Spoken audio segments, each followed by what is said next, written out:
I'm at the DJI showroom in Shenzhen, China, on the launch day of the new Osmo 360 II.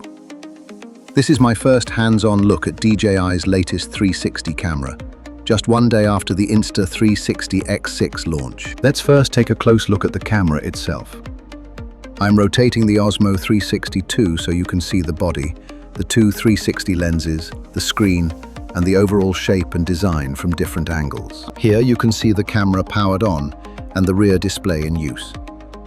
The body is compact, and DJI has kept the controls quite simple, with most functions accessed directly through the touchscreen.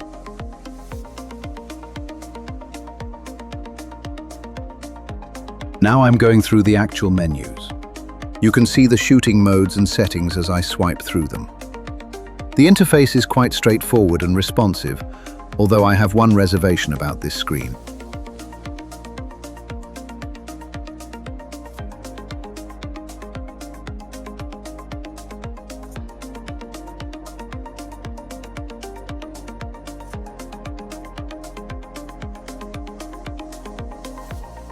Here I'm showing the side of the Osmo 360 II, including the physical controls and the locking cover.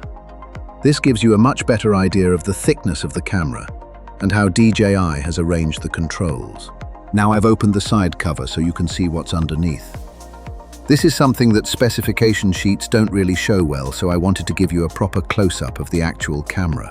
And here is the DJI battery removed from the camera. I'll come back to battery capacity in a moment, because I also brought my Insta360 X6 with me for a direct comparison. And now things get interesting. Here are the DJI Osmo 360 II and Insta360 X6 together. I'm putting them side by side so you can compare their shape, thickness, and overall physical design. I'm turning both cameras around so you can compare them from every angle. Neither is particularly large, but their designs are very different. DJI is shorter and wider, while the X6 has the familiar taller form. Now look particularly at the screens. For me, this is where the X6 has a real advantage. Its display feels larger, brighter, and much easier to view than the smaller screen on the Osmo 360 II. When I actually use them, the X6 screen also feels smoother to me. And the haptic feedback gives you physical confirmation when you operate it. That makes the X6 interface feel more premium in my hands. Now let's compare the batteries themselves. I'm holding the DJI and Insta360 batteries together so you can see that they're quite similar in physical size, even though their capacities are different.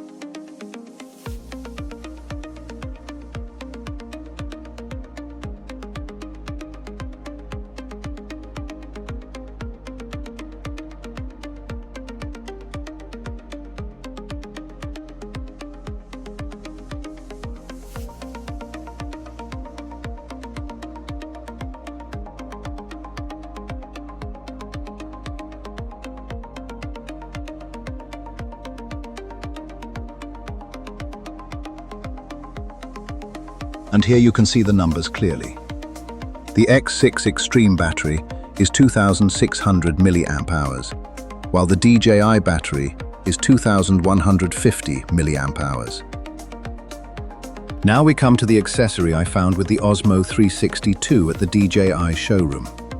This is the new tripod and selfie stick arrangement, and I'm attaching the camera so you can see how the system works. The handle works as a compact support for the camera, but it can also extend into a much longer selfie stick. For a 360 camera, that extra distance is important because it gives you much more creative framing. Here I'm extending and collapsing the stick so you can see its full range.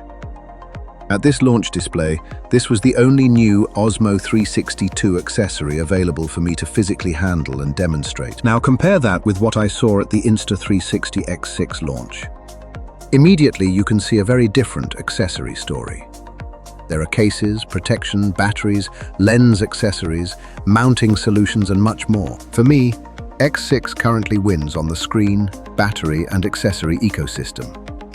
But which would you choose? DJI Osmo 360 II or Insta360 X6?